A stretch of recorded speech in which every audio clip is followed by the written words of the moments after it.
நம்ம போன வீடியோல ஹிஸ்டமின் பற்றி பார்த்தோம். இப்போ அந்த ஹிஸ்டமினை தடுத்து நிறுத்தும் மருந்துகளை பத்தி பார்க்க போறோம். இந்த தடுத்து நிறுத்தும் மருந்துகளை ஆன்டி ஹிஸ்டமின்ஸ் அப்படின்னு சொல்லுவாங்க. இந்த ஆன்டி ஹிஸ்டமின்ஸை எப்படி வகைப்படுத்துறாங்க அப்படிங்கிறத பார்க்கலாம். Classification of antihistamines. முதல்ல H1 பிளாக்கர்ஸ். H1 பிளாக்கர்ஸ் அப்படிங்கும்போது H1 ரிசெப்டாரை பிளாக் பண்ணக்கூடியது. இதை அலர்ஜில மெயினா யூஸ் பண்ணுவாங்க. இதுல 2 வகை இருக்கு. ஒன்னு ஃபர்ஸ்ட் ஜெனரேஷன், அதுக்கான எடுத்துக்காட்டு டைஃபென்ஹைட்ரமைன், குளோர்ஃபெனிரமைன், ஹைட்ராக்சிசின், புரோமேத்தசின். இரண்டாவது வகை செகண்ட் ஜெனரேஷன், இதுக்கான எடுத்துக்காட்டு லொராட்டிடின், சிட்ரிசின், ஃபெக்சோஃபெனடின். அடுத்து H2 பிளாக்கர்ஸ். H2 ரிசெப்டாரை பிளாக் பண்ணக்கூடியது. இதுக்கான எடுத்துக்காட்டு ரானிடிடின், ஃபேமோட்டிடின், சிமெட்டிடின்.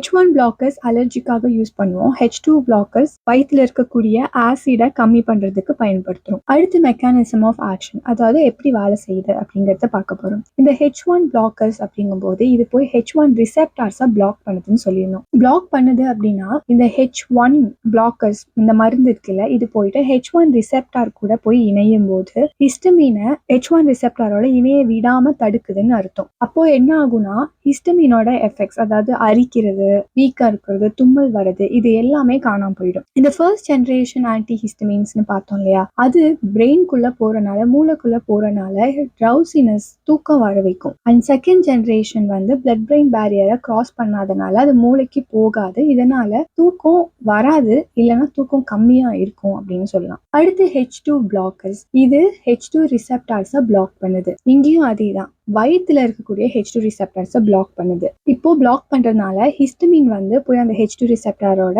இணைய முடியாது. இது இணைய முடியாதனால ஆசிட்டோட செக்ரீஷன், அதாவது ஆசிட் உருவாகிறது கம்மியாகுது. Clinical uses of anti histamine, அதாவது பயன்பாடுகள், ஆன்டி ஹிஸ்டமினோட பயன்பாடுகள் என்ன அப்படிங்கிறது. முதல்ல H1 பிளாக்கர்ஸோட பயன்பாடுகள் என்னன்னா அலர்ஜிக் ரைனைட்டிஸ். இதுக்கு எடுத்துக்காட்டு ஹே ஃபீவர், அதாவது செடிகள்ல இருக்கக்கூடிய போலன் நம்ம அதை வந்து இன்ஹேல் பண்றோம் அப்படின்னா சில பேர்த்துக்கு அதை வந்து அலர்ஜி உண்டாக்குது. இதனால என்ன நடக்கும் அப்படின்னா மூக்கு சளி வந்துகிட்டே இருக்கும், தும்மல் வந்துகிட்டே இருக்கும், கண்ணு கலங்கிட்டே இருக்கும், அந்த மாதிரி. அடுத்து யூர்டிகாரியாக்கு பயன்படுத்தலாம். அதாவது தோல்ல ரேஷஸ் மாதிரி இருக்கும், சிவப்பா இருக்கும், செவந்து போயிருக்கும், தோல்ல இருந்து கொஞ்சம், நீங்க ரேஸ்ட் ஸ்கின்னு சொல்லுவாங்க, தோல்ல இருந்து கொஞ்சம் ஏத்துனாப்புல இருக்கும், அரிச்சுக்கிட்டே இருக்கிறது, இது மாதிரி இருந்து யூர்டிகாரியாவோட அறிகுறிகள். மூணாவது கன்ஜங்டிவிட்டிஸ், அதாவது நம்மளோட கண்கள்ல வந்துட்டு ஒரு மாதிரி பஸ் மாதிரி ரிலீஸ் ஆகும். இது வந்து அலர்ஜிக் கன்ஜங்டிவிட்டிஸ் அப்படின்னு சொல்லுவாங்க. அதுக்கப்புறம் மோஷன் சிக்னஸ்க்கு பயன்படுத்துறாங்க. அதாவது நம்ம டிராவல் பண்ணும்பொழுது வாந்தி வர மாதிரி இல்ல வாந்தி வரக்கூடிய அந்த ஒரு அறிகுறியை நிறுத்துறதுக்காக ஃபர்ஸ்ட் ஜெனரேஷன் ஆன்டி ஹிஸ்டமின்ஸை பயன்படுத்துறாங்க. எடுத்துக்காட்டு புரோமேத்தசின்.